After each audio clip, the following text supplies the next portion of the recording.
There we go. What is up, buttholes? We think we made it to a Sunday. I think it's Sunday. I don't know. It is Sunday. I checked. Perfect. That's why you're here. You've been here a bunch of times. You're probably going to be here a bunch more times after this. We run into each other all the damn time. You're kind of local. I know. It's wonderful. Well, see, and that's the thing. Like, people that maybe are seeing us first time don't know, like, we've seen each other at concerts. We've seen each other at conventions. Right. We've seen, I think that's it. Yes. We haven't had any, like, gas multiple station conventions. or This all kind of merges at some point. It all merges. At the con we go to, there's music, dumb stuff, comics, and who knows what else. It's all the things. Fun. Yeah. Well, we've seen each other at horror cons and comic cons. That's right. Listen, I want to branch out to more of the horror cons because there's some really good ones here, but Astro is my go-to. Come on, that's so good. I love Astro. No offense to Vin Chan, who's a buddy of mine, but there's only, besides Twiztid, there's only one guest that's been at every Astronomicon. Oh, hey, royalty. That's right. Well, so when they talk about Mr. Astronomicon, I mean, again, it's not fair. I can't give myself a title. But I'm just saying, every time. Every time. Listen, and that's multiple venues that you've been shuffling around in. Because now, what are they back in the last? They've announcing some of the guests for the next one. I'm excited for this. I think they're back last time in the last venue. Hopefully, they find another one. But it wasn't too bad. I like that the hotel was in it, but it was kind of weird how they spaced things out. But still a great time. They're doing the same place again this year at least.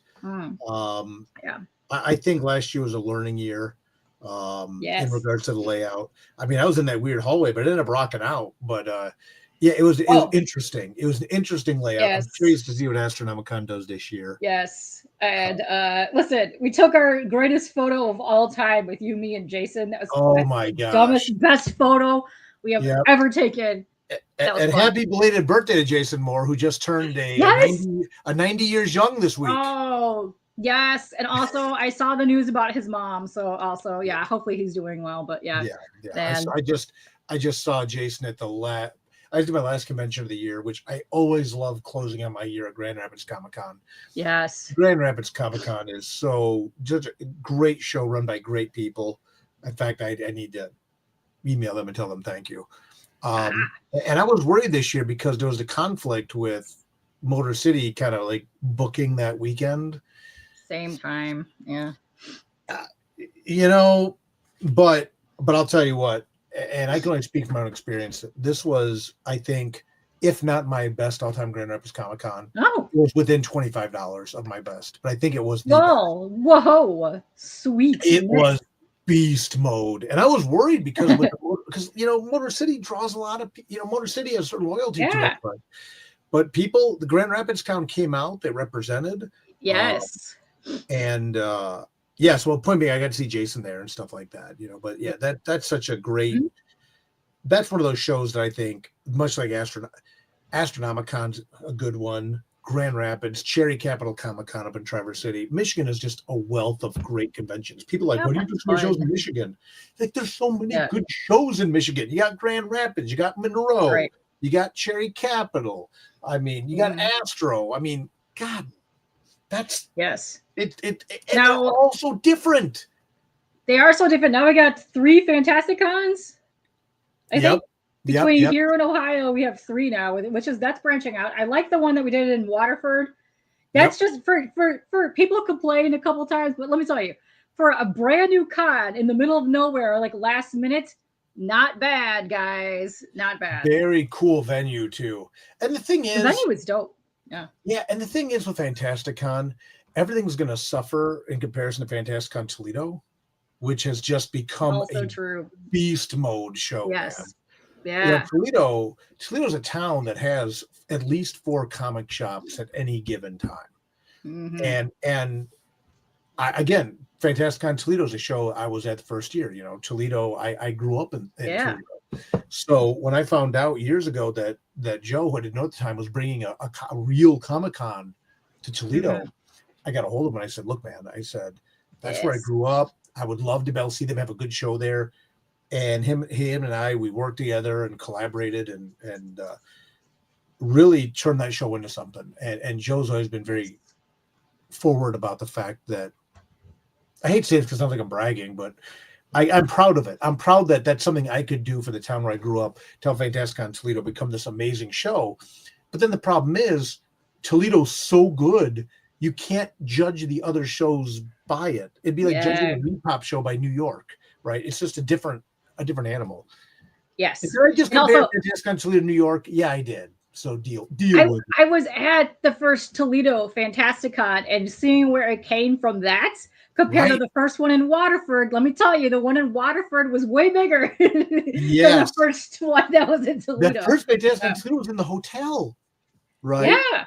And it was kind of dark in there, but it was a cool show too, man. You know, and yes. But we are, at least I don't know about you, I'm now done with con season for the year. I'm done. I chopped it off. Yeah, in theory till March. I think I will be sneaking in one in between now and March, but I'm just I gotta be here in the office. That's a next year problem. I gotta be focusing on two things right now. One is the Kickstarter for Tales of Mystery Volume 6. But the other thing, I gotta be focusing on the Source Point Press launch. Yes. You know, which let's go say hey to a couple people in the chat, and then we'll get into all that too, because I see a bunch of people in here talking back, and I just want to drop your links. Drop your links, so they're gonna go in here. Also, the number one dude that's always in my chat every time. It might be 4 days in advance. It might be 1 day in advance, 20 minutes in advance. Always the first dude. I'm gonna shout you out every damn time. GTK Comics. That's right. What's up? Welcome in here. That's right. Also, we were talking about Mr. Gacy backstage. Yes. Also, go follow Gacy. He's got Coffin Kids coming up soon. Hopefully, we got that coming up. But yes. Gacy, we were chatting about you, man. We should be talking when it's time. It sounds like. You should, yes. Also, we got you in the chat. Look at that. Boom. Bada bing, bada boom. I'm everywhere. Also, it has changed. Okay, I don't know if you noticed this. A lot of times not all the time. Sometimes there'll be the @ with weird people's names on it because YouTube keeps screwing stuff up. I believe this is Kevin P. West. Let me tell you. Also, go Lions. Victor Rhee. Dude, I've known Kevin since we met on Twitch. Got to be close to 10 years ago. It's insane. One of these days we'll meet him and his son Patrick. I've known in chats for a long time, which is crazy. One of these days we'll meet up, probably at Grand Rapids. Would be probably going to have him with that. Hey, but yeah, he goes to. Let's hear it for internet friends. Yeah. What? That's right. We also got Kenneth in the house. Also, shout out to the Lions. We did get a victory today. That's right. Yeah. Nob in the house. What's up, Nob? Hopefully you're doing anything. And yes.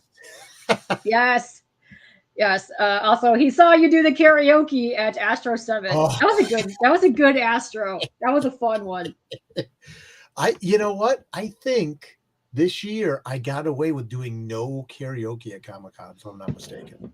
Oh, how did you manage to pull that off? You're like the ringleader when it comes to like starting out the karaoke. At a show I did in Akron, they were trying to drag me out to karaoke. But it was like towards the end of the tour, and I was so exhausted. I'm like, guys, I just can't, man. But I'm saving up with this year Astronomicon being 90s themed. Might be time to bring it back. The 90s. Listen, that's gonna be good. I've already announced a few guests. I'm very excited for it. I'm also trying to get Gacy back. Let's go, because he's also not too far away either. I believe you're up over in the Ohios. Come on. Let's go. Yes, I know. Let's go. Yeah, Astro 7 was a wild night. That was a good one. What we have? Bill and Bob were there. Come on, Texas Chainsaw 2. That was a good time. That's right. Yes, it was good. Yeah, Astro was phenomenal. Is that the one I got? Is that one or the one after I got to dance with Kane? No, it was the one after I got to dance with Kane Hodder. Oh, dude, I have the funniest. Awesome. I have the funniest Kane Hodder story. I don't know if I've ever told this on a podcast. No. Ooh, yes. So, I know I haven't told it on this one. So years ago, the first time I ever met Kane Hodder, this was at the old Mid-Ohio Con, back when it was at a hotel and stuff like this. And Kane Hodder, no, this two-part story. Kane Hodder was there, and I had like the Friday the 13th box set on DVD, like the old school one, like 1 through 7 or something like that. And I asked him to sign it. And he maybe was having a slow time or something like that. He was kind of like little mine on the table, you get a little hungry sometimes. And he's like, well, you going to buy something? I'm like, I didn't have any money. And I was like, well, no, I just wanted to get this signed. And I was hoping maybe I'd get a picture. Now, this is before like it is now when they have celebrity photo ops and stuff like that. But I could tell he was kind of having a day. And he's like, all right. And he stood up and someone had the camera take a picture. And I think it was actual. I don't think it was a cell phone. I think it was like a camera. And he grabs me. And I was like, ah! And dude took the picture like, man, that looked really good. And I'm like, you don't understand. He was really choking me out. Like he put some heat on it, man. And I was like, it's like the picture of me with Kane Hodder. My eyes are literally rolling back in my head because he Googled me. So fast forward many, many years later, now I'm actually doing shows as a guest and stuff. And I was at Grand Rapids Comic-Con a couple years ago and Kane was there. We were at the after party and we were just talking. We were talking actually of all things about Harlan Ellison. And he didn't have his gloves on at this point. Kane had his hands burned up, so he usually wears gloves, but at the after party, he had gloves on. And we're talking. And all of a sudden he goes, can I just touch your hair? And I'm like, now to be fair, look, I told you I was going to do this, but I have no gel or nothing, right? This is just like it's normally shellacked. You know? Normally shellacked. Yeah. See, my hair, it's parted right now because of the hat on, but my hair is shellackless right now. Like it looked like Jimmy Neutron. Hey kids, but it's shellacked like it normally is, and I'm like, yeah. And Kane just goes, thank you. So it's like years, like Kane Hodder went from like choking me out to years later. Like, that's funny. We were chatting, and he pet me. He pet my hair. So there's my crazy 2-part Kane Hodder story, and just how things can go in very weird directions if you stay with them. From Kane wanting to kill me because I asked for a photograph. Amazing. To now, like he just needed to touch my hair. Oh, the dude is awesome. I went up to his table. I had my Funko Pop and a bunch of other stuff to get signed from him, and I was trying to figure out what photos that I wanted because I definitely wanted. Listen, Jason Takes Manhattan. This is one of my best. I love Jason Takes Manhattan. I ended up going, and this is at Grand Rapids. I did buy some because I felt so bad for years that like I didn't buy anything from him. So he's at Grand Rapids. I did buy a signed 8x10 from Friday the 13th Part 7, which is my favorite, with like the giant weed whacker. I make a reference to that in my Nightmare Road story, Knee Deep in the Dead, the giant weed whacker. So I got him to sign like the 8x10 with the giant like 7-foot long or whatever it is weed whacker. Nice. And he was totally cool. He was dope. He was awesome. I was at the table trying to figure it out, and he kept calling a security guy over. He's like, "You got to play her the song." I'm like, all right, I don't know what you're doing, but all right. He played this disco dance song, and he said I couldn't leave the table until I heard it. And then he was like, you got to dance with me. And we were doing dumb disco dancing. It was great. Did you do the old? We didn't do that, but then he started choking me as we were dancing. It was great. Hey, everyone's I have a picture. Yes, I have a picture. Yes. It's also why I think he wears the gloves too. Also, listen, no fingerprints. Good point. Right. There's no evidence that way. Right. Listen, no evidence. What's up, Cran? We got Kelton, Corey, get out. Oh, we got way more people in here. We were slacking because we chat. This is what we normally do. I'm just going to. Okay. Right. This is also the link right there to your Kickstarter page. Go click it because we're going to get to that very soon. Yes. Yeah. Yes. Hello to Katie and her buttholes. That's right. That is Kevin. Right. I thought so. Squirrel. Yeah. All the Kane is hilarious. Listen, one of these days we're going to meet up at a horror con and Kev will be there because I know you do a bunch of them. I really want. Listen, Motor City Nightmares. Cherry is on my list to do. I can't wait. You did a Kane? Ooh. Yeah. Nice. I did Motor City Nightmares for the first time last year. And I know it was a little bit of a lighter year, but I still had a blast. I love horror shows. I always tell people all the time, you can see I'm surrounded in this room by comic books, right? But I am ultimately a horror guy who loves comics. Yes. That's at my core. As much as I love comics, in March I'll have been published comic book writer for 23 years, which also explains like the gray. But I'm a horror guy who loves comics, right? So Kane, meeting Kane, getting to be buddies with him has been just what a life, man. what a life. Just well, it's exciting stuff. It's fun, especially when you like go to the same cons over and over again. You kind of meet the same people, and they're just like, man, we don't even need to chat, but I'll come by, fist bump you. We'll say, hey.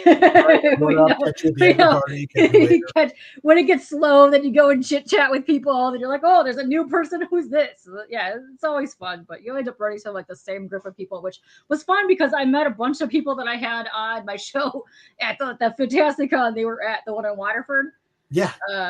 I had a bunch of those guys on like that weekend. It was like the whole, and I didn't even know. Well, yeah, because you had Eric Gutierrez, my dude Eric was on and stuff like that. Yeah, I hit him on Friday, then I had chat on Sunday, and I wasn't even planning to go to that one. So right, that's right. Because then you showed up, and Eric's a longtime buddy of mine, and oh, nice.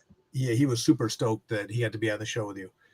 Yeah, no, it's great times because I met him. I was at Free Comic Book Day over at 9 Planets, which is weird because I always meet Josh and a couple of the other guys there. They were always rocking the Source Point Press stuff over there. But that's like literally right down the street. Yeah. Yeah. And Josh Werner is still with Source Point Press, which is very important. So and then we'll get to that later. Yes, cool. Absolutely, man. Horror conventions, that's the thing. My buddies, someday we'll talk about the stuff we came to talk about, but let's just chat. Yeah. Mm-hmm. My buddy's son, who's an adult now, has been to Comic Cons multiple times in his life. He just went to his first horror con this past year. He went to Cinema Wasteland, and he's a big horror junkie. He's like an old soul of horror because his dad's a horror guy. All those people. Ever since he was like, one of the earliest pictures as a baby is like me holding him with like a Chucky doll, right? But he went to a horror show for the first time, and I know I could tell he wasn't sure what to expect, but he was like, he comes back, he has like a stack of DVDs and stuff like that. He's like, everyone here is so nice. And I tell people all the time, the nicest people you will ever meet are at horror cons. And that's no shade on my Comic-Con people. Yeah. But horror cons are a different animal in terms of just how nice people are. People are so nice at horror shows. Listen, I'm going to say the same thing in Astro. I know there's a lot of people that are like, oh my God, juggalos. I can't, nicest people of all time. Oh, yeah. Of all time. I have never had an issue with any of them, and I've been at 2, 3 a.m. at those concerts that they have. It's been nothing but fun times, let me tell you. Some of the nicest people I've ever seen. Yeah. The only people that hate on Juggalo culture and hate on Juggalos are people that haven't been to something like Astronomicon. And it's so funny because I'm to the point now. I mean, I turned 50 this past year. And so I say that as an old, but I'll tell people now. I'm like, you shitting on Juggalos is like when your parents shit on the goths or the punk kids. This is also true. And they're like, no, it's not. I'm like, yeah, it is. It's a subculture based around a musical identity. So if you were a goth kid or you were a punk kid or even a metal kid and you didn't like people kind of shitting on you, and now you're a little bit older and you're shitting on the Juggalos, it's like, one, congratulations, you're now your parents. And two, tell me that you have never been to an event. Tell me you've never been. Exactly. That's how you can tell me. You go to Astronomicon one time and you're like family, man. There's people I've met at the Astronomicon shows. Complete family. The first one I went to was at the one at Burton Manor where Kevin Smith and everybody got snowed out due to that snowstorm. Like out of nowhere on Friday. The amount of people that were freezing our butts off waiting in line to get to the concert and that Friday free thing.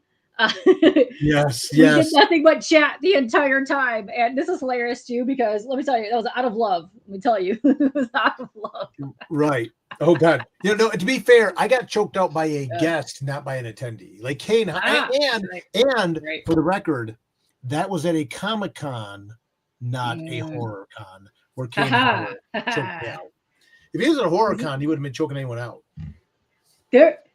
I've never seen more kids at cons than at Astronomicon because they all bring their little kids. And then you go to the concert and there's like 4 years old to 6-year-olds dressed full Juggalo going bananas in the pit. Let me tell you, it's a good time.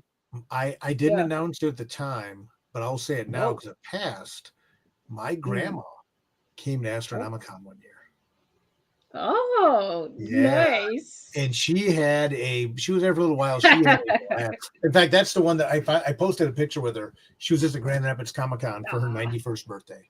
And she wanted the Dirk Manning picture, like with like a book covering her face and stuff. Yeah, listen, you got it. You got to do the whole. Yes. But yeah, my grandma wanted a Dirk Manning picture. And then she was mad that she didn't get the 20 Years of Terror shirt from a few years ago. And she reminded me again, I don't have my shirt yet. So I got to like get an extra shirt made, even though it's a limited edition for my grandma. Because she's like, what with all the books on the back and stuff? I'm like, yeah, that shirt's 3 years old, limited edition. She's like, I didn't get one. Like, so sorry, cute. Grandma. Okay. She doesn't order stuff online. I have to be a good grandson. But yeah, Astro show you can take your kids to, you can take your grandparents to. My parents were there as well. It's great. I recommend everyone go to Astronomicon this year. It's just a fantastic show. Fantastic. It's so much fun. I've had a bunch of people come up from Ohio because it is kind of literally on the border. It's not even an hour drive from here to Ohio. Well, that's where Fantasticon is. It's about 45 minutes from here. Yeah, it's in Ann Arbor this year or whatever. Yeah, it's not super close. Yeah, it's like downtown Ann Arbor-ish, whatever that. What is it? Holiday Inn, whatever that thing is, somewhere over there. Right. It's not far at all from the border. So there's a bunch of people that I know from the comic YouTube that actually came up to go to it because they had the horror guests come in here. Yeah, absolutely. Awesome. Astro always has a good horror lineup. Yes. You have some good wrestlers. I did what did I do? I did the Terrifier panel at that Astro, and I did the Bruce Campbell panel at that Astro. Yeah. Two of the best things I've ever done in my life. Yeah, I got to meet Bruce at that show. He's on my list forever. I knew Scott Siegel actually moderated a panel with him at one of the early Fantasticons, and he just passed. Rest in peace, man, Scotty. But I finally got to meet Bruce and had him sign my DVD that Scotty had signed prior. Yeah. And Bruce was like, "Oh, where'd you meet him?" I said, "Years ago, I moderated a panel for him and stuff like that." He's like, He was like very taken aback that like I had something signed by him. I'm like, well, no, I met him at Fantasticon Toledo years ago. Super nice guy. Nice. Oh, look at that. Just a big giant. He does a lot of. I don't know if they're at like the drive-ins or a bunch. He comes up here again to do like the Q&A watch-alongs of like Evil Dead. I gotta go to that one of these years. That would be so good. Yeah. I was going to go to one of those one time and I was just sick as a dog. I couldn't make it. And I was like, oh, man. But the other times I'm usually at conventions. It's my Iron Maiden problem. Whenever Iron Maiden comes around, I'm in a different part of the country at a show. Oh, no. Yeah. So I've never seen Iron Maiden because I'm always like, they're in Chicago and I'm in New York or something like that. It's just, I went the same venue we were at Metallica at. That was Ford Field. Little Caesars, they were here like around the same time as Metallica was. Fantastic show. Dude, Bruce was jumping around that stage. He was battling all the things. There were so many Eddies attacking the crowd. It was a good time. I got to see. He was just he was either at the Fillmore or St. Andrews as a solo show. Yeah, he was at the not just Fillmore, a month or two ago. Yeah. To me, it's still State Theater. I'm old, so it's always the State Theater to me. But the Fillmore. I'm usually wearing my St. Andrews or my Kaleido hoodie over there. Yeah. Yes. Well, I've been the last couple of years checking stuff off. My parents took me to see. I know, man. I'm a metalhead. I haven't seen Maiden yet, but I did check Nick Cave off, obviously, and my parents took me to go see Neil Young. Oh, nice. Maiden is really one of the last ones that really I haven't seen, and I need to make that happen. Ooh, yes. That's also a really good one. He puts on a show, and for how old he is, that dude is bouncy and has more energy than I do. I think I've ever had in my life. Let me tell you. Yeah, it was like that for me seeing Sabbath. Right, I couldn't believe how good they were live. I went to go see Sabbath just to check it off the life list. And then when I saw them, I was like, holy crap. You've heard War Pigs a million times, but not until you've seen it live. Oh, yeah. It was just like, wow, man. It was legit. I think it was like either 2018 or 2019. I took my dad and we went to go to the, I don't know what the hell it's called, the Michigan Lottery Amphitheater. Yeah, I saw Yeah. I saw Deep Purple and Judas Priest there, and it was amazing. It was so good. They sounded fantastic. It was so good. I saw Megadeth on Rust in Peace opening for Judas Priest on Painkiller. Ooh. Oh, Painkiller's so good. Yeah. Dude, holy crap, man. Holy crap. Yeah, that amphitheater's nice. I saw Baby Metal and Death Clock there.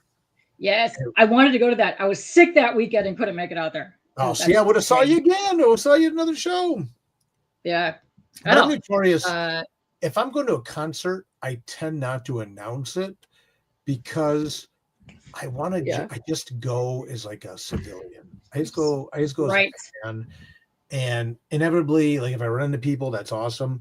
But a lot of times it's like I'm on so much doing so many conventions, right? And again, I don't mean to sound weird about it, but it's like if I'm going to a show, I might go with a buddy of mine or two and just like I'll go like this. I'll go in a hat. A lot of times I'm kind of walking around like this. Hoodie mode. Yeah, right. Zoned out, doing whatever. Just going. And if I run into people, cool, man. I have been stopped at shows by people like, oh my God, Dirk Manning. And it's phenomenal. I mean, I'm not hating. It's amazing to be in that spot in my career and my life. Yeah. And I'm very appreciative. But usually I'm just so unplugged. I'm just like in the moment. I just want to see the show. I want to hang out. I want to eat a big pretzel, and just live my best life. Going to cons sometimes. You just listen. You just gotta hoodie it out. Listen, the one time I didn't wear my hoodie, no one recognized me, which I thought was hilarious. So sometimes if I want to go incognito mode, I need to take the hoodie off. Well, that's it. I'll go like this, a hat and a t-shirt or something like that. And people didn't recognize me. But then if I go and my hair shellacked and stuff like that, I got recognized the most, and I swear to God this is true. During COVID, wearing a mask out in public. Yes. I got stopped in the grocery stores like, are you Dirk Manning, the comic guy? I'm telling you, it's that picture. Where's your it's that picture. That's why. Yes, it's the Dirk Manning avatar. Yeah, totally. That's why. Mm-hmm. You get a top hat, man, you're never gonna ever live that down. Everybody's gonna recognize you. And what's funny is the only time I ever do signings in regalia. And people will swear, oh, you were at this show and you were dressed up like that. And I'm like, no, I wasn't. Because the only time I ever do it is if I'm at a show on Halloween day proper. I will dress up in the Dirk Manning. And it's only happened like 2 or 3 times. Like I did it like a store signing in Ann Arbor. I did it at Cherry Capital Comic Con up in Traverse. Amazing. One of my favorite conventions. But if it's not Halloween day, you have not seen me in that outfit. Just that's it. But people will swear to it. It's like the Mandela effect. Like, no, I swear I saw you in that. And I'm like, I promise you didn't. Here's a fake picture of me there. Look, I'm in a suit. My hair's black. Right? Day one at Astro, that first one that I went to, I swear I saw you in that. And you're like, no, I wasn't. I'm like, that's I swear I saw you in that. Yes. We had to go back and look at pictures. I'm like, no. Yeah. No, now it's Halloween day. Yes, because Halloween weekend is usually where I'm at YomaCon, because that's usually Halloween weekend, which is fun because it's AnimeCon, but they do comics, pop culture, throw horror in there too. Right. This is a good idea. I like this, Sheldon. And now you're going to go to a concert, say you'll be wearing a hoodie, but wear a t-shirt. Yes. Right. Good time. Yes. Yes, we got Austin in the house. What is up, Austin? Yes. Surprise, just joining us. We're talking to Dirk here. Oh, yeah, hold on. We did it. We've been chatting. Listen, we know each other too long, so we're going to be we didn't even do introductions. No, we did not. We just jumped right in. I'm sorry. We just been sitting here.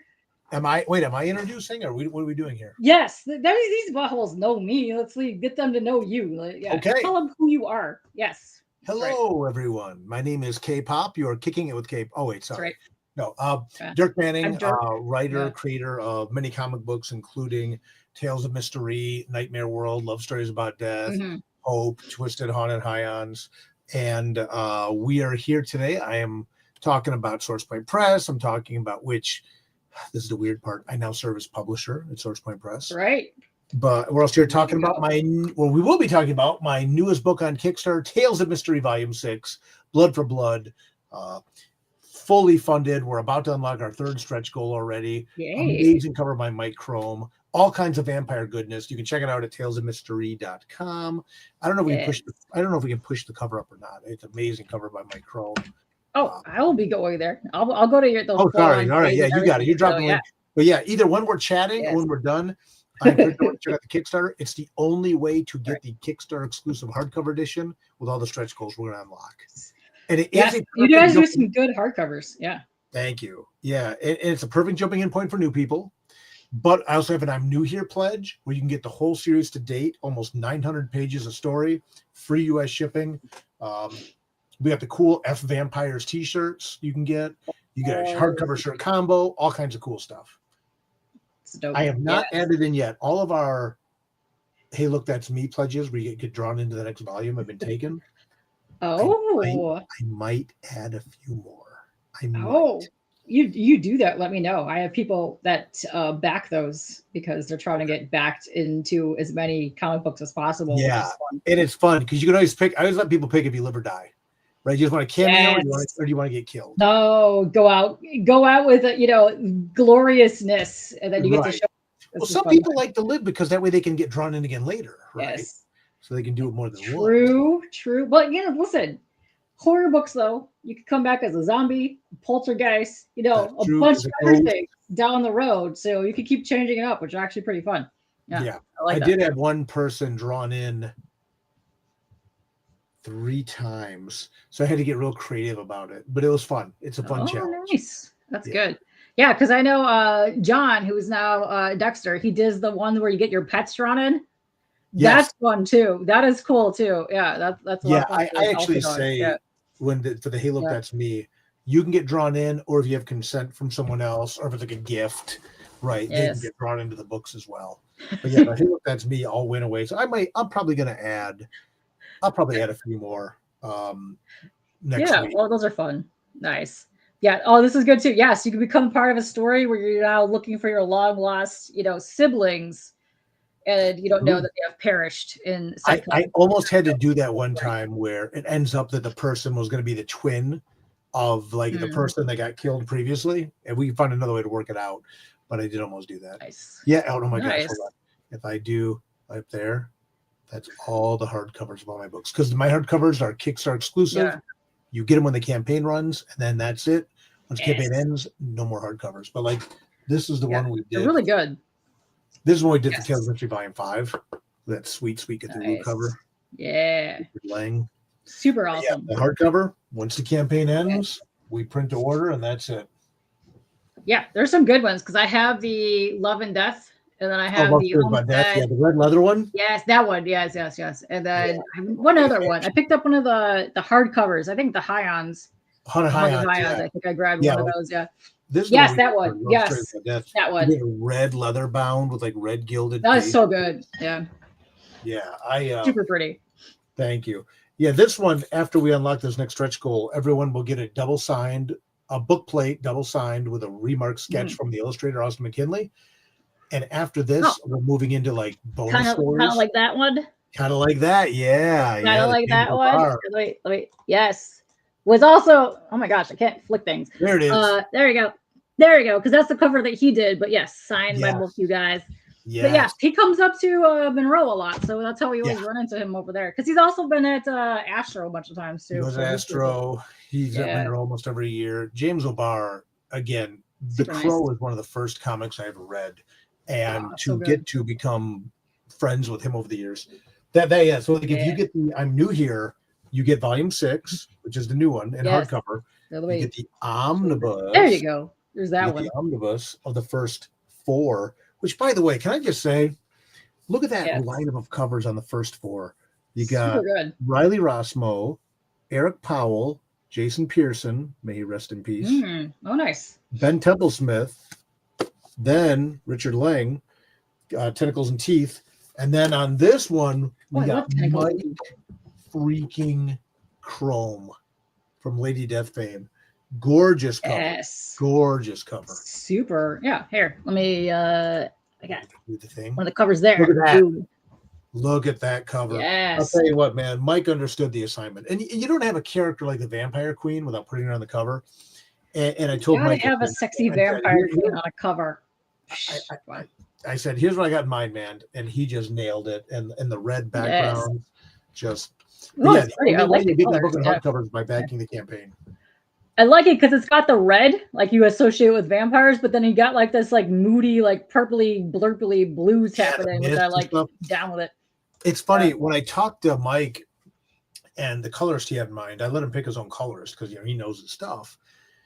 And I said, how do you think it'll work to have a red background? I say, I know it's kind of different. And man, it just rocked, man. It just pops off the page. And especially considering her pale bluish skin and stuff. Yeah. The white works so good too, because it makes all the rest of the colors pop. So yes, good job.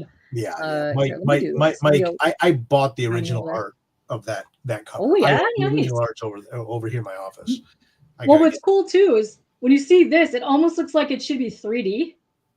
Yeah, just by the way that he's got some of the coloring going on there, and I think it's cool. Yeah. Well, even his he does such a good job. And look, let's just get the elephant out of the room.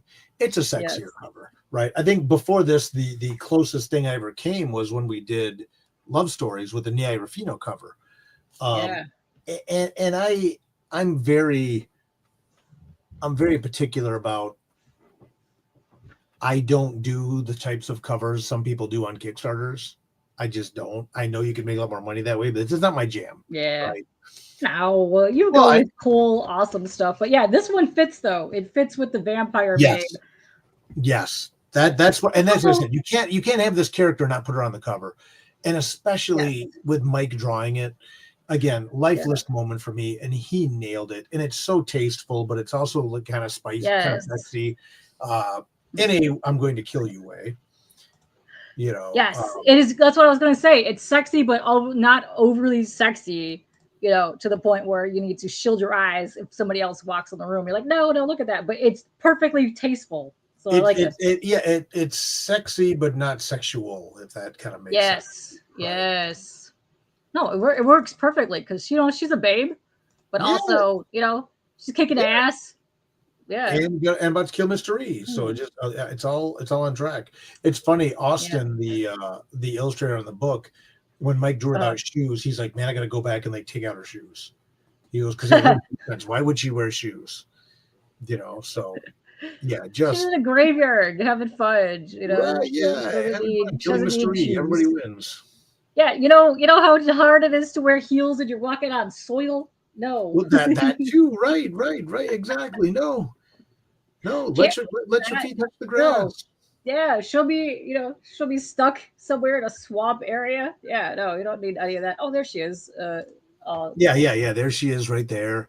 These are different images. It's funny because I've shown so little from this book because being 6 volumes in, I don't want to give too much away. But you can see there's a Cthulhu appearance. We got the Malushkin, a lot of blood, the Vampire Queen, people getting their hearts ripped out, giant vampire bats. All like I thought this grid, like, this is a teaser. And it's so funny for me knowing the story, knowing what all these scenes are.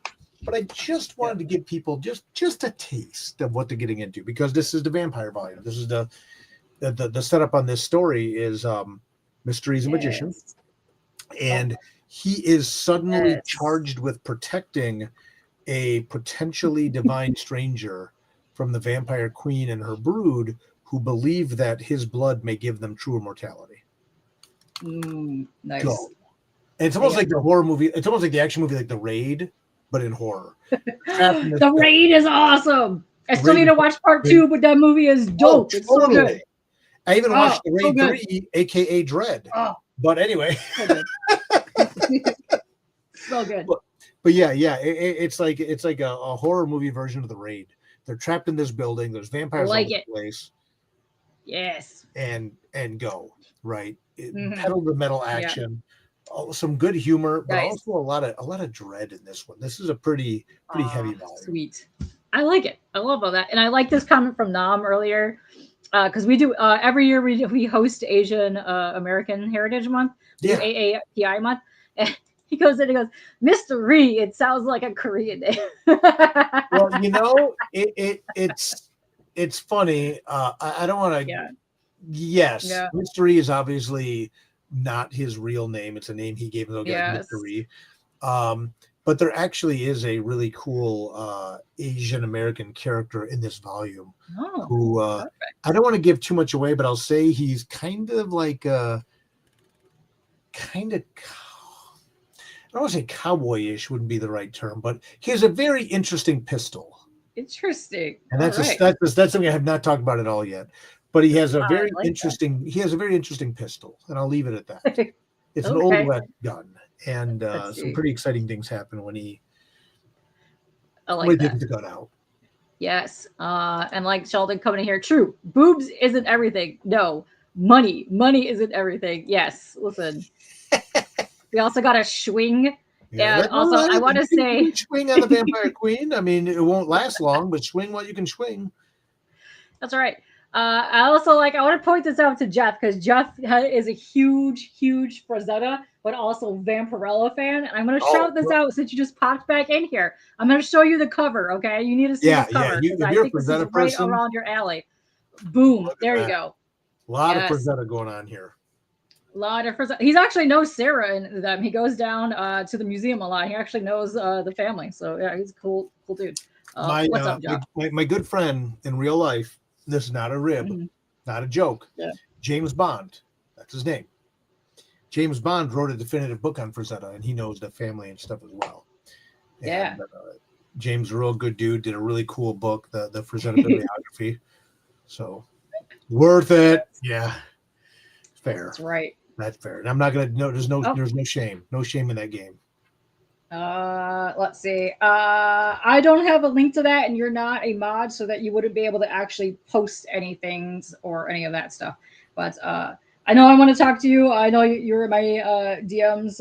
We should schedule something, but I have not scheduled anything for a hot minute. I'm behind on stuff, but I'll get you on here, and we'll get you. We scheduled this one like three months ago. We did. I'm usually 2 to 3 months out scheduling stuff. Yeah. Because we did it at Fantasticon, I think. Monroe or Fantasticon, one of those ones. They were back to back almost. Yeah. I don't know. I lost track. Yes, the cover is what caught your attention. Listen, I put this cover back on here just for you, Jeff. Let me tell you. Yeah, check out the Kickstarter. This is the only way you'll get the hardcover edition. And if you do the Give Me Everything pledge, you'll get a print of the cover as well. So, ooh, sexy times. But yeah, here, if you go, we'll go up here one more time and refresh this. You already crushed your goal, which I like that you went with 6666. Good. We're trying to get you 10K plus to get you way more stretch goals on there. But look at that. You got 18 days. It's going to end Friday, December 12th. What is this? 5:30 p.m. Eastern time. We went from 11:11 to 12:12. Nice. That's a good amount of time there. But yeah, as you can see, you've already created and crushed a whole bunch of things. You're back and stuff all the time. I think every time I get a notification on my thing, it's like Dirk is back something. Yeah, what am I up to now? 447. I gotta get to 450 by the end of the campaign. Yeah, I love shopping for comics on Kickstarter. It's a way to support the creators. There's so much cool original content on Kickstarter. Yeah, like there's the shirt, the F Vampires. That is, let me make that this is probably my favorite mystery shirt we've ever done. That's fun. I like that. I love that. I like that so much. That's good. I know some people that I just want the shirt, but then I did like a shirt. I did a shirt book combo, but yeah, if you just want the shirt, get the shirt. No judgment. I have backed campaigns and only gotten a shirt or a hoodie only because the images were far too dope. And then I went later on to get the trades and stuff only because they had limited runs on the clothing items. And I was like, no, forget that. Boom. I'll come back later. Yep. That's what we're doing. Yeah, this is my favorite shirt we've ever done. The fucking That's fun. That's a good one. And I like it. It's just, simple across the top. Perfect. Yeah. Easy peasy. Good times. That's right. And you can get that shirt in men or women's cut in any color you want, as long as that color is black. It comes any color you want, as long as that color. It is the optimal color. Let me tell you, listen, it goes with everything. Also, it looks like you're doing free U.S. shipping. Look at that. Take advantage of that because shipping is stupid expensive. Get in touch with that. Let's see. There's your hardcover right there that you're talking about.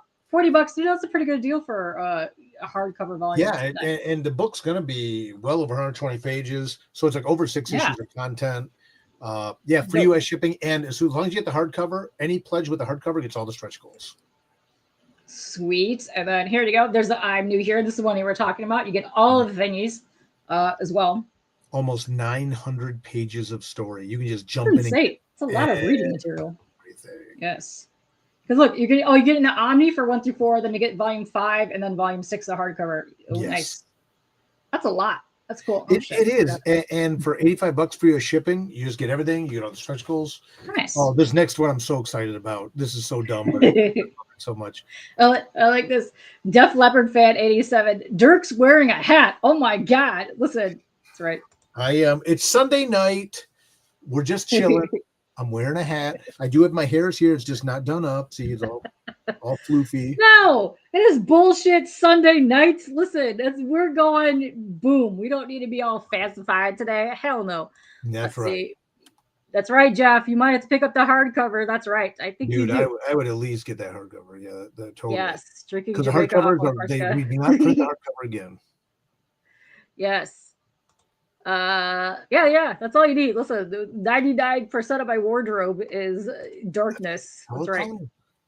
Yeah, check out the Give Me Everything. Check out. You should do the next one. Do the Give Me Everything. This is so dumb. I love this one so much. Oh, that's a dumb one, but awesome at the same time. Yes. You get the hardcover. You get the trade paperback. You get the PDF. You get a print. You get the shirt, and you get the Tales of Mystery sunglasses. You need those in your life. Yeah. I mean, because this is the time, right? You get the sunglasses because like vampires and sunglasses, and I've always wanted to do gimmick sunglasses with the Rhee sigil on them. So that gets you everything. $90 gets you all that stuff. When you do the math of what a deal that is, and you get free US shipping as well, and you get all the stretch goals, that's where it's at. That's a win-win. And I like this. Yeah, because it's funny to me because YouTube's been spazzing out and putting the weirdest names on people's names, so nobody knows what anybody's names are right now unless you've been in the chat a bunch of times, and then it'll come back and then do your regular names for whatever reason. But they're saying, yeah, it's me, Aaron, Dirk's groupie. Yes. What up? I don't have groupies. I have readers. I have people that enjoy my work, and I'm very fortunate for that. Oh, look at that. And then, hey, look, that's me. You said about a week or so you might be putting out a couple more of these up? I might have put them on this coming week. I might put in some more chances to get drawn in. Okay, nice. I'll bump up the price a little because the people that jumped in and got it. But yeah, that gets you the Gimme Everything. And so you get all that. That's there. And then you get drawn to the book, and you will get like a high-res copy of a page you're on and stuff like that. Whoa, that's amazing. Yeah. I like that a lot. That's pretty cool. Well, those are some good tiers. Yeah, thank you. And I try to keep it fairly affordable too, so that people can jump in where they want, get what they want. Mm-hmm. And we're very close to that next stretch goal. You are kicking ass. You're like one hardcover or one Gimme Everything away from hitting that next tier there. Let's see. You've already unlocked Blood for Blood signed book plate. Listen, you do some good book plates. I appreciate that. Yeah, there's some good ones in there. Double signed book plate, you've already unlocked that. And then let's see. Double signed plus remarked. Ooh. Yeah, Austin will do like little vampire sketches on the book plates. Yeah, I like that. That's fun. And then that's cool. That's a good thing to do. I'll give you a teaser. It's going to be bonus stories that will be Kickstarter exclusive. Ooh, cool. I like that. And then there goes your whole team right there. There goes you. There goes Austin right there. Look at Colin. Oh, and she's lovely too. I've met her a bunch of times at cons. Yeah. Drina Joe's the best, man. She's just a phenomenal editor. She's good. There's stuff in this book so dreadful because Drina's not a horror person. There's stuff in this book so dreadful. At one point, she did quit the book for a minute. She's like, "You cannot go there," and I'm like, "That's the story." She's like, "I can't do it. I'm out. I'm like, I said to not do it would be inauthentic to the story. Oh, and then that tapped into her editor brain, and then she came back. Yes. But yeah, it gets heavy, man. This volume, there's some really funny stuff in here, but it gets heavy. It gets real heavy. Cool. It's horror. It's horror. You got it. Listen, when you're having a hot vampire queen basically kicking his butt on top of, I don't know, somewhere in a graveyard or on a hut. I don't know, because there's like fluffy fur hay down there. Listen, you need to go all in on some. It's art. It doesn't have to make sense. It's art. Well, he even asked. Listen, as an artist, I know this. Sometimes you need to just like throw some cool looking things in there. I'm going to say, listen, it's an old school style pre-mausoleum. That's a hut, and there's an old gatekeeper gardener in there tending the grounds. And, he made friends with her. That's what I'm going to go with. That's my lore. I'm going to take you behind the scenes. I didn't tell anybody this. We had a couple different when Mike gave me a couple. Mike's an artist, right? He's incredible. He gave me a couple different compositions, which of course this was just like the no-brainer. But then he also had a couple different backgrounds we could pick. We could pick inside the building. We could pick in the church. We could pick outside.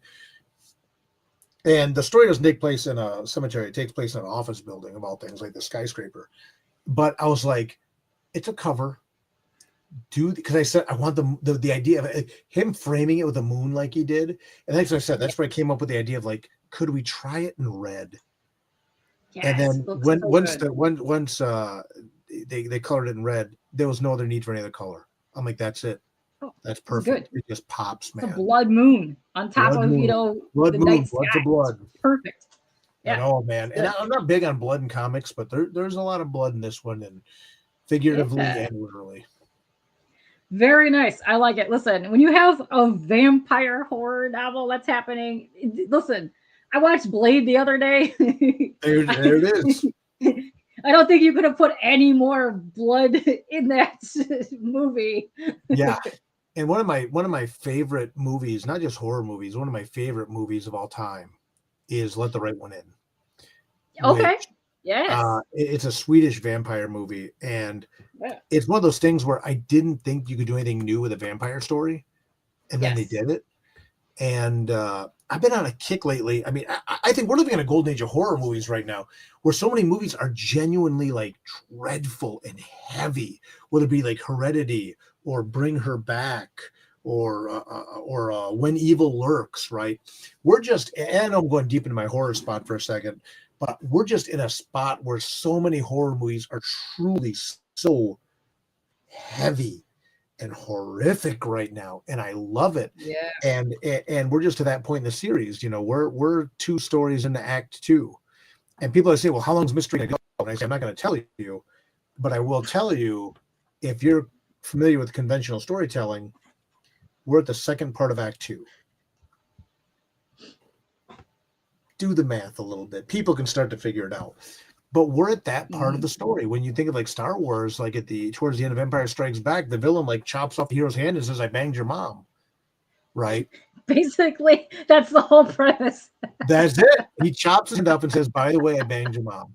You know, that's where we are in history. We're 900 pages in this big epic, and it's getting dark and it's getting heavy.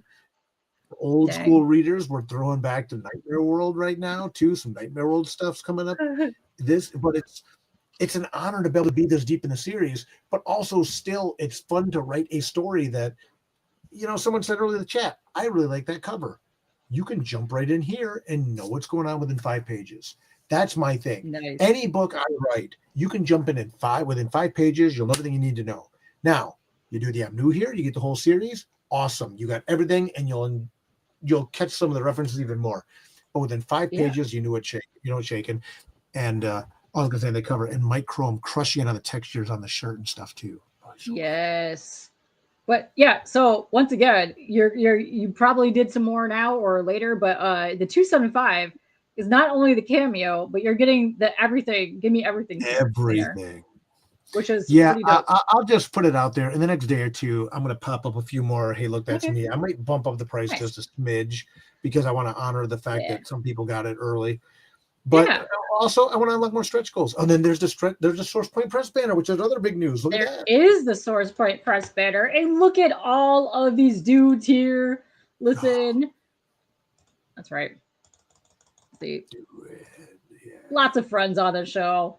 Homestead, you got John Dexter, you got Alpha Dogs. A lot of your books are on here. These are awesome stuff because you not only that, you want to talk about some Source Point Press stuff? Want to talk about this? Man. Or ma'am, sorry. Listen, buddy. Dude. Yeah, bro. We're friends. We're just dudes. We're all the things. Like I said earlier, it's still weird for me to say it, but Source Point Press has been around for over 10 years, and I am now serving as publisher at Source Point Press. Like I said earlier, March will be my 23rd year as a published writer, and I have kind of I am. I'm now the publisher at Source Point Press, so I'm kind of like steering the ship over there. Josh Warner is staying on as chief creative officer, which I need his expertise and stuff. Even though I've done this 23 Oh, years, he's good. Yeah. I've never taken something at this level, and his expertise has just been so invaluable, like doing spreadsheets and final order cutoff and things like that. And I'm learning. But yeah, when you look at this lineup of books, London After Midnight with Ron Chaney. Homestead was nominated this year, Best Original Graphic Novel of the Year. Austin McKinley, who drew Tales of Mystery Volume 6, did Riot Force. John Dexter with Alpha Dogs, and now he's crushing it on Kickstarter with Dime Store Detective.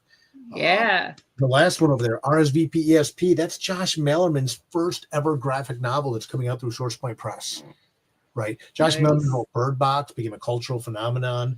Incidents Around the House. His book is being made into a movie right now called Other Mommy.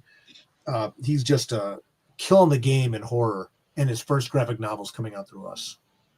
Sweet. I like this. Yes, because you also signed, I believe, Eric as well.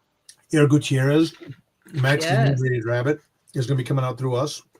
I hiccuped right when I said that. No offense, Eric. Sorry. Yeah, we... If you go to sourcepointpress.com, our submission guidelines are on there. We're doing only creator-owned graphic novels. And we're living in the world of horror, speculative fiction, and pulp. Now, that's not to say there won't occasionally be exceptions to that, especially with creators that are established with us. But those are the genres we're living in. Max the Inebriated Rabbit by Eric Gutierrez. Amazingly funny book. I actually wrote the foreword to the original volume back in the day. I love that. I love Eric. I love that book so much. I'm so excited for a full collection to come out and people get to see it. Because now SourcePoint Press books, we're now available in Lunar again. We're available in Simon & Schuster. There may be some other avenues opening up here pretty quickly. But I'm just really excited to be in a position that we can get our books out there to everyone again. Yeah. And on the website for aspiring creators, I know you and I were talking before we came on the air, we were talking backstage. The model at there it is. The model at SourcePoint Press for our submission guidelines and full transparency are not going to work for everyone. They're just not. But for the people they work for, they're going to work exceptionally well. We have a model, and again, I'm going to be totally transparent about this. I am not only the publisher at SourcePoint Press, but I'm also a client. The same contract that I'm under for all of my books is the same contract, the same publishing agreement everybody gets. We all get the exact same publishing agreement. My publishing agreement is no different than if you had a book and you came in that you would get. So we're all on the total same page. So I tell people when I'm working, when we're talking about it, I say, having a lawyer look over the contract to make sure you understand it. I mean, it's pretty transparent, but I'm not, but a lot of times lawyers are like, well, change this. I'm like, I'm not changing a word on it because it's the one that I'm under. And there's no one I like professionally more than me. So you can't get a better deal than I'm giving myself. Yeah. Right. I mean, that's just it. But I will say, that being said, we have over 40 graphic novels already on queue for our publishing slate. I spent all weekend going through submissions as well. And we've got another probably about 20 books that I think we're probably going to be picking up here and releasing in the future. That's exciting. It's incredible. And some of the caliber of a lot of this work, it's mind-blowing. But what we're doing is with SourcePoint Press, with the deal we set up is that creators pay to print their own books, but they own their own physical stock and they own all their own IP. They own all their own intellectual property. Meaning, if you get a movie made, all yours, right? Books you sell at conventions, all your money. Books you sell on Kickstarter, all your money. We only do a profit split with books that we sell in the direct market. And that's it. You know, it's the deal I've always wanted. It's the deal that I always create for myself with publishers. So we're a very crowdfunding friendly publisher. As you can see on my Kickstarter, I've backed almost 450 campaigns. Right? Yeah. I'm good with it. And Pete creators have asked me, well, what if I do a Kickstarter first? Because like to do a graphic novel takes a lot of money. Could I do Kickstarters for the issues to build up to it? And I'm like, yeah, absolutely. They say, well, what does a publisher take? And I say, nothing. Yeah. That's yours. One, we're only publishing the graphic novel with you. Two, we only take a profit. We do a profit split of what we distribute and sell for you, right? So the Kickstarter is all your money. I want you to have the money to make the book, right? And 3, you own all your own stuff. You own your stock. You own your own product. There's a lot of horror stories out there right now, not the good kind. Yes. Publishers holding people's stuff ransom and not letting them out of their contracts. Our publishing agreement set up. If you want to leave, you can go. Look at how many times over the years creators have lost their IP due to legal technical garbage that was in a contract, or like when Maximum Press went over to all the other different ones and a bunch of those creators got lost out in the shuffle and they got their IP stolen because of bullshitted contracts. It happens. Well, here's the thing. They didn't get their IP stolen. They signed it away and they didn't realize it. That's also true. Yes. Right. I mean, I have to be fair. It's like a lot of people are in a position, and I've been in this position, where it's like, I don't think I can afford an attorney to look this over. I tell everybody, most lawyers you can go to for $100 or so. If you just tell them the situation, just say, just answer these 3 questions for me. Do I get to keep my own rights? Can I cancel this whenever I want? And how could the publisher fuck me over? I said, ask them those. Tell them those. The best questions you could ever ask. Right. Yes. And you know what they hear? They can't. I mean, the one way you get screwed over by any publisher is we don't pay you. Here's the thing. Oh, I can only get away with that once, right?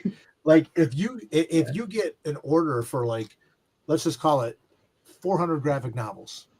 Yeah. Right? So you printed your books. You send SourcePoint Press 425 graphic novels. So we have overage for damages, and we ship them to Simon & Schuster. We ship them to Lunar. We ship them to bookstores and all that stuff.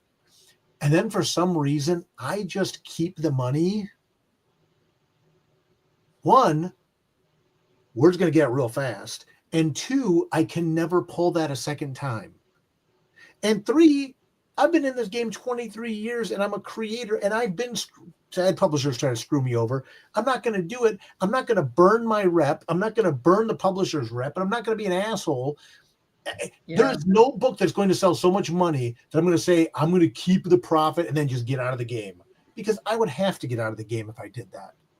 Yeah. I'm a creator first. I have skin in the game. If word gets out that Dirk Manning, stole all my money, no one's going to support my Kickstarters. No one's going to support my stuff. No one's going to support the other creators that work with me. So it's as foolproof as a model as we can get, right? And that's what I want to do. I just want to help creators who want to get their books out into distribution. Get your books in Lunar. Get your books at Amazon. Get your books Simon & Schuster. Yes. You're not going to make as much money that way. You will not make as much money.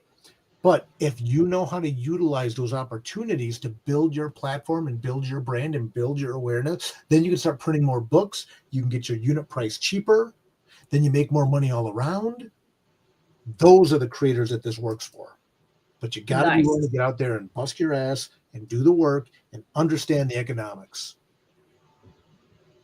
All right, I'll get up my soapbox. Sorry, but that's what the new SourcePoint is about. Perfect. Gacy been here the whole time.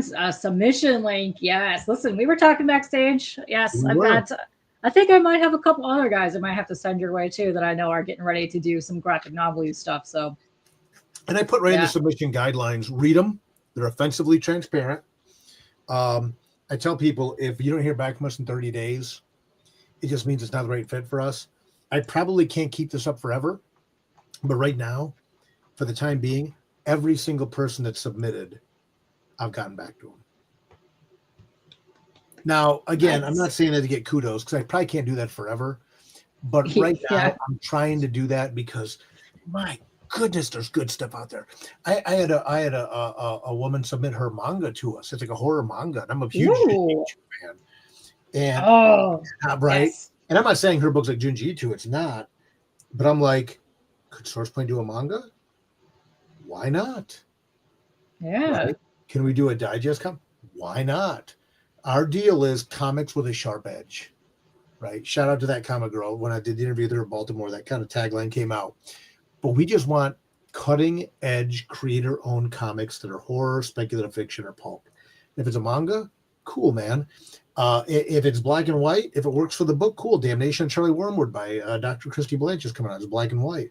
If it's full color, if it's a book about a magician fighting a vampire, the vampire queen, cool, man. Send it to us if it meets the pedigree of what we're doing. But read the submission guidelines so you know what we're talking about. If we approve a book today, and you get the files to us to the printer. Oh, and that's the other thing. We also will do print brokering to get you printing as cheap as possible. Now you don't have to use our printers. And full transparency, I don't make a dime off the printing. In fact, and you and I know the same people, you can talk to Travis and Josh, who helped me set up the printing. I was given the opportunity to get a vig off the printing. And I said, no, instead, give a deeper discount to SourcePoint people. Nice. I like that. Well, that I'll take the kudos on that, because again, it's hard to make comics and it's expensive to make comics, and people can see I'm almost at 10 grand on this Kickstarter. That's going to pay for most of the art, you know.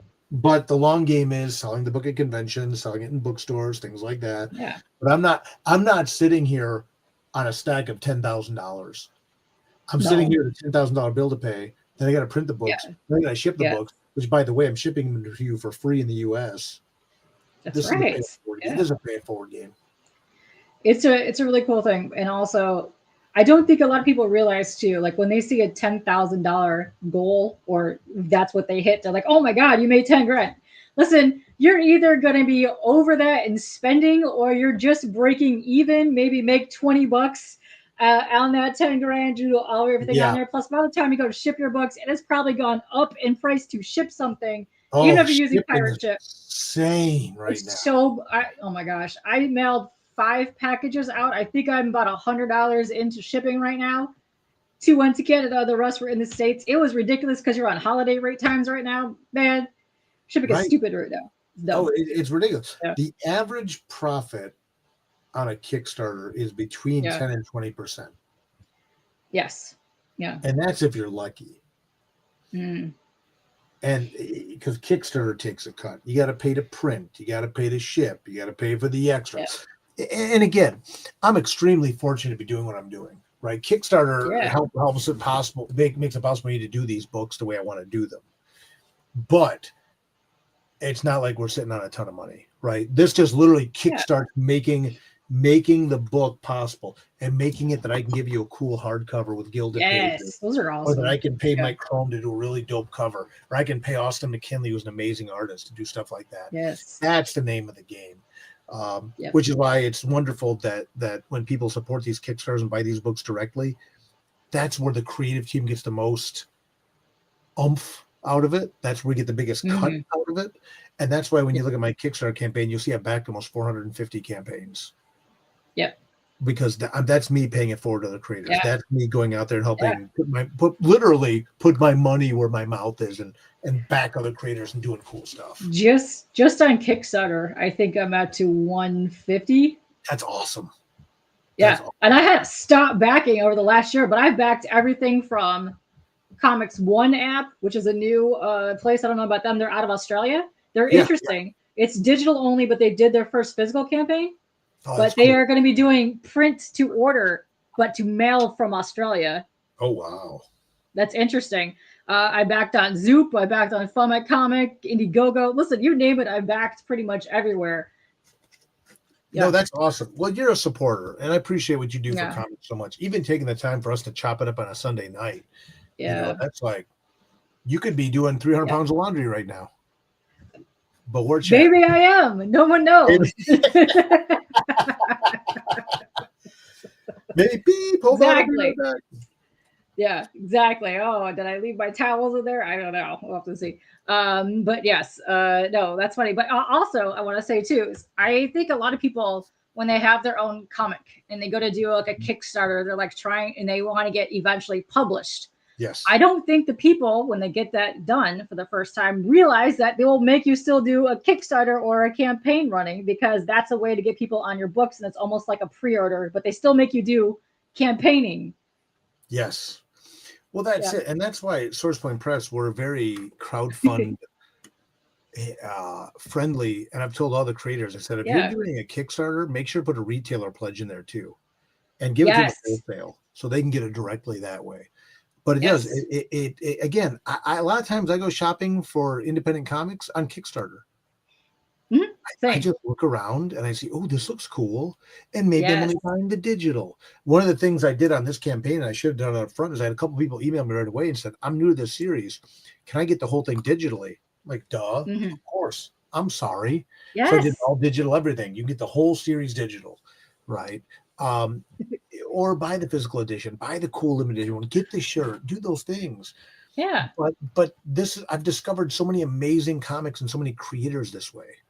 Right. There's so many out there. It's amazing. The fact that these platforms are out there where people were struggling, let's say in the 90s, to even get theirs in a shop, it has opened up so many doors. Even just the digital platforms where people can go and read your books, because the whole end game of doing a book is for people to read your product. Well, that's the whole point. That's it. Yeah. And now with Diamond Crumbling and Lunar and Universal, all these other things, it's hard for a lot of even publishers to get their stuff out there. I'm very fortunate with the Source Point Press, through our partners at Prana, we are in Lunar. We have other announcements coming up that more and more we're in Simon & Schuster, right? Those are things we can do, and that's very important to creators as well. Like you said, be able to get the books out there. Maybe you have a $20 Amazon gift card burning a hole in your pocket. Okay, I get it. Maybe you can't afford to buy a Kickstarter right now, but your grandma or your aunt or whatever gets you an Amazon gift card. Yeah. I want to help creators have their books available as many ways as possible, knowing that on Amazon you're getting 10%. Yeah. Right. Your $20 book on Amazon, your profit may be $2 or $3. Yeah. Maybe. But ideally, then people will discover your stuff, and if you market yourself, maybe the next time they'll back your book on Kickstarter first, and then make a little bit more profit on it. It's what I see down the road is people. I also see people following people from different campaign places as well, because they want the different add-on, the different cover, whatever they're offering on a different site. Right. I see people backing it. I see people doing that. I've also seen this last couple of years more people doing the digital tier. Yep. Way more people going digital. I've also been doing digital just because, listen, I have no place to put stuff anymore. Oh. I want to read something. Yeah. Look. Listen. I just had so many comic boxes. Can't find anything. Yeah. I had to buy these metal bookshelves this year because my bookshelves, graphic novels are heavy. They're like, read. And I'm like, I'm going to die. I'm going to pull a book off my shelf to read one day. And it may not kill me. It may only trap me and paralyze me. Yeah. At least if these metal shelves go down, I'm dead. If this metal shelf falls on my head, I'm out. Yeah. Goodbye. Well, that's also metal, and probably the best way to go for a comic creator. Yeah, and just metal. Being a metal guy. Avalanche of books. Yes. Yeah. I like this right here from Sheldon. You recently got an email saying it's a super backer, and it's mostly from backing from Kpop show. Thank you. Let's go, Sheldon. Shout out to Sheldon. Right on, Sheldon. I hope you'll check out Tales of Mystery as well. Yes. Join us on this. I'm really excited. Yes, the link is in the chat. It's pinned on top. And also, you did get a backer while we're sitting here. Well, it has been a long show. I may have shit here. I'm not gonna lie. Listen, we've been chatting for over an hour. I knew we were gonna get chatty, but check out all the links below. I do have your Source Point Press link down below as well. And let's see. You already backed. Already back. Way to go. Right on. Nice. Thank you so much, man. Welcome to the crew. Appreciate you. Yes. Awesome.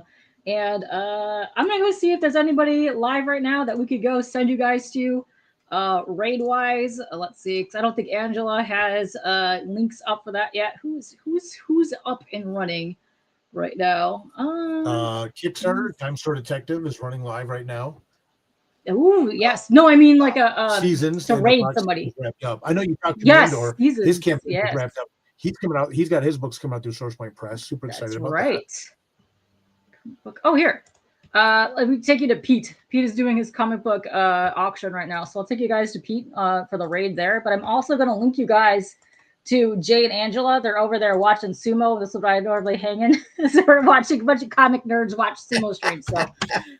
Listen, you know I'm a big wrestling fan as well. Ooh. So listen, we go over here, we watch the sumo. That's what we do. But the link that I just dropped there is going to go to Jay and Angela's sumo stream. Go check them out. She doesn't have Raid set up, but I'm going to send you to Pete. He's doing his comic book auction. He's another good one. You don't know Pete from Eternal Press? Go check him out. He's got really cool stuff. Yeah. We're going to get the hell out of here. Other than that, I'll see you around like I normally do. Run into you all over the place. I probably won't see you in person before the holidays, but Kpop, thank you so much. And thank you so much for what you do for comic creators everywhere. We are very, very fortunate to have you in the scene. Much love to you. I will see you out and about. Enjoy your holidays. Thank you, everyone, to check out the stream with us. That's right. Again, Back Tales of Mystery. Yeah. Join us. Do that. Go check that out. Also, you've got like a gazillion other titles as well. So I have the links to all your stuff dropped down below.